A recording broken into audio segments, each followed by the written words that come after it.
Delicious. Yugo bar. Sponsor plug, of course.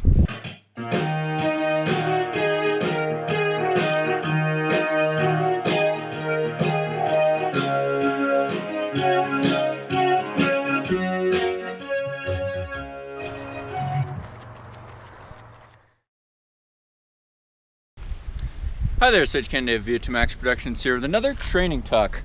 I'm at the summit of Bear Peak here in Boulder. Came across the Boulder skyline, so to speak, from Flagstaff Mountain and Green Mountain. So I'm a little over 8.5 miles into the run. It's gonna be about 5,000 feet of climbing for the day. I just wanted to, I don't know if the audio is gonna be good up here, but kind of hunkered down on the summit here. It is kind of windy and cold up here. You can kind of see some views off the West Ridge there, and green behind me, as well as downtown Boulder over there.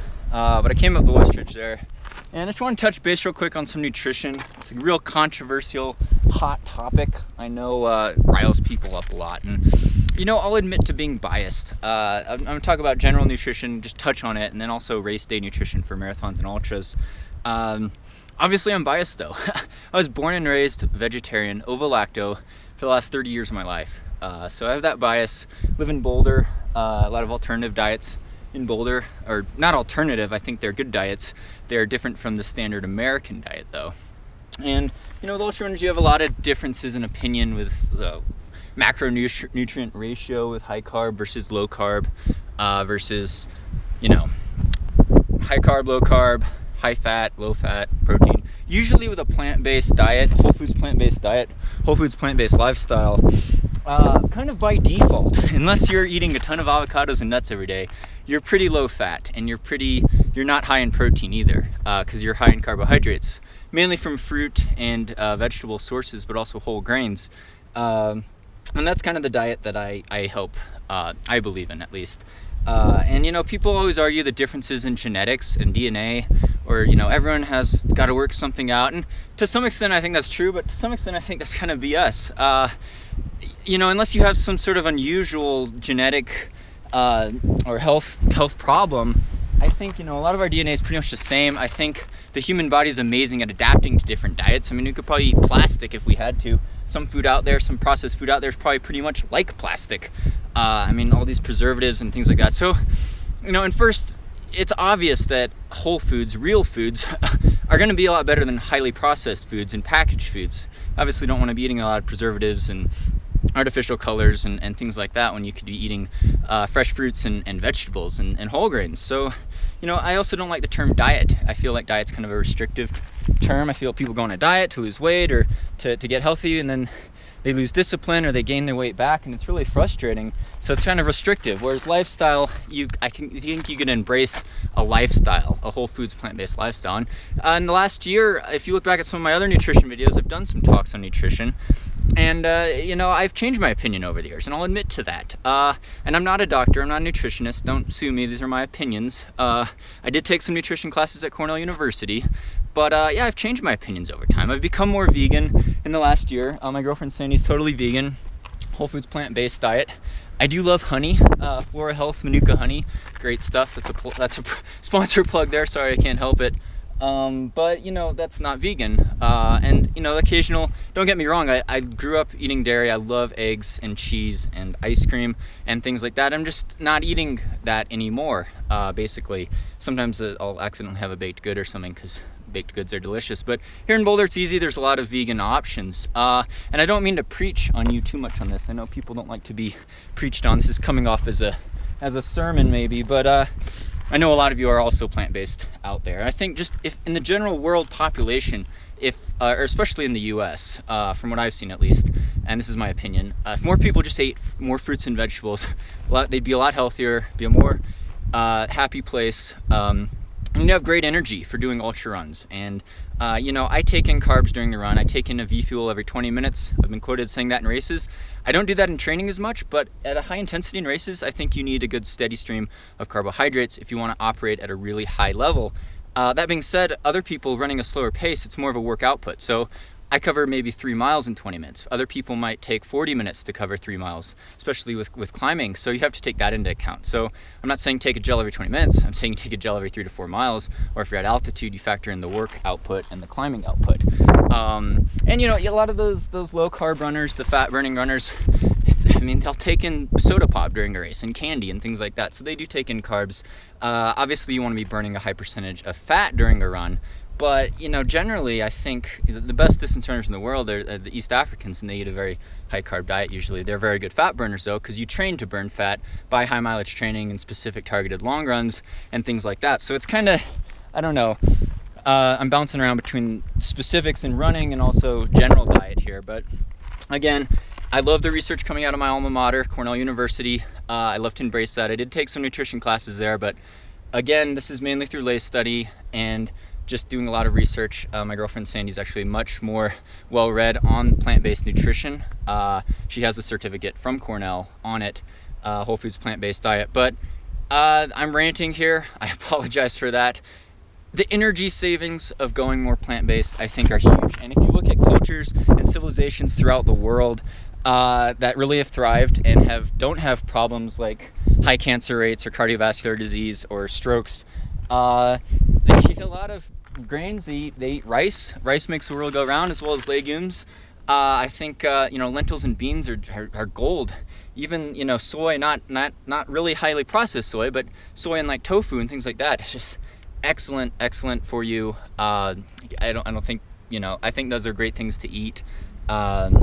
People are always worried about me getting enough protein. Well, there's a lot of protein and complementary amino acids with rice and beans. A lot of the world exists on that. And if I think, especially in the US here, if more of us ate like that, and, you know, local small scale farming, you could grow a lot of vegetables on a little plot of land, then it's gonna save energy costs and it's gonna help feed the rest of the world. If more people were eating things like rice and beans and just vegetables, there'd be tons of more energy and less waste, less carbon footprint. That could help feed starving people in really needy areas. And I think that's kind of an important takeaway and something that's near and dear to my heart. Again, I'm preaching, but you know, I'm amped up about it. I'm amped up about diet and nutrition. I know it's controversial. I know people aren't going to change overnight. Looking at macronutrient ratios, you know, I haven't counted mine exactly. I'd guess I'm not quite an 80-10-10, 80% carbohydrate, but oh, that bird's over there. That's cool. Sorry, I got distracted there. But you know, I probably eat at least 70-75% of my calories are coming from carbohydrates, and a lot of it is, you know, tortilla wraps, waffles made from whole oatmeal. I do like to eat breads occasionally as well, and a lot of rice, some pasta on the side as well. But I think, you know, that helps fuel my fire. It's helped with my health and recovery. A lot of that's probably genetic over the years, and you know, training. I could thank my parents for genetics and periodizing my training, mixing training up, not getting injured. But you know, I haven't had, knock on wood somewhere, I haven't had an overuse injury that's taken me out for more than 2 weeks from repetitive strain. No long-term tendonitis, no stress fractures or anything like that from overuse. Most of my injuries have just been from traumatic falls, actually. So, you know, I think diet's a big key with that and a big key in recovery and overall health. And I think for long-term health, if you want longevity in the sport and just a healthy lifestyle, eating food chock full of nutrients that's relatively low in saturated fat is a great way to go, because you're getting a really high density of nutrients in these plants. You're getting a lot of fiber. Fiber's a big issue, I think, with a lot of people. And so, you know, you need that fiber. It's good for you. Eat more fruits and vegetables, I guess is what I'm saying. And, you know, you don't have to be 100% vegan. You don't have to give up everything. I think balance and moderation is always key. That's what they always say.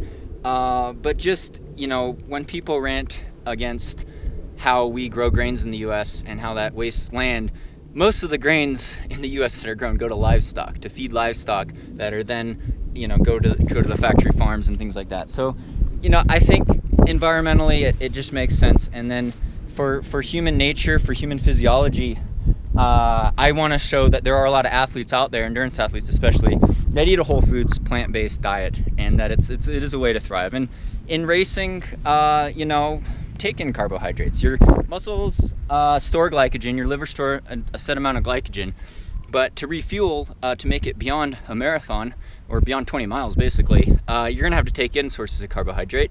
And how you do that does differ. It depends on your taste buds. It depends on your ability to tolerate solid foods during a race, or gels, or whatever flavor gel. It depends on osmolality, and it depends on your sweat rate and the weather conditions. So maybe you have to take in more electrolytes in some races and maybe less in others. Obviously, if it's hot and you're sweating a lot, you might need some more sodium and potassium. So I take Noon. It's not a sponsor. I think it's pretty mild. I used to take S-Caps. It was too much salt for me. But you got to experiment around with that, and experiment around in training, in long runs.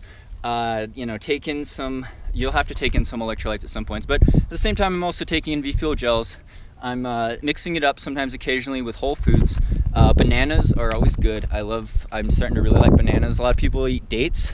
Again, pretty high sugar, but it's not refined sugar. It's not like I'm going out of our way pouring down white refined sugar, but you know, you're eating a lot of fruit, so it is a high carbohydrate source, and you know, bananas have potassium in them, help with your stomach issues a lot. And then taking in a little salt. You know, I'll eat potato chips, or salted potatoes are really good, especially in those longer races. And making sure to hydrate, taking sips with your gels, or taking at least 16 to 20 ounces, probably every 30 minutes to 45 minutes, I'd say is a good rule of thumb. More if it's hot, and more if you get thirsty or you're at altitude. But those are kind of just general parameters for race day nutrition.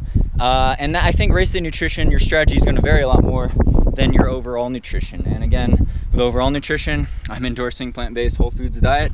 And I think I made some of my arguments out there. I think, you know, just traveling to different places in the world, living in Japan for a year, seeing how other cultures ate food, was kind of real eye-opening for me. And being in endurance athletics, I think we're real in tune with what we eat and our bodies more, because we're trying to maximize our athletic performance, or at least our enjoyment in the sport, doing these feats of endurance that are pretty tough and challenging. So again, it's a real fun, controversial topic to discuss. Hope I didn't bore you too much or make you angry. Feel free to comment below with comments or arguments on this, or things that you disagree with me on or agree with me on. I'd really like to hear your feedback, and I really do thank you for all your support. I couldn't do this without you guys. So definitely subscribe if you want to for more videos on here. And thanks so much for watching. I really appreciate it. Hope your spring training's going well, and stay tuned for more VO2 Max Productions.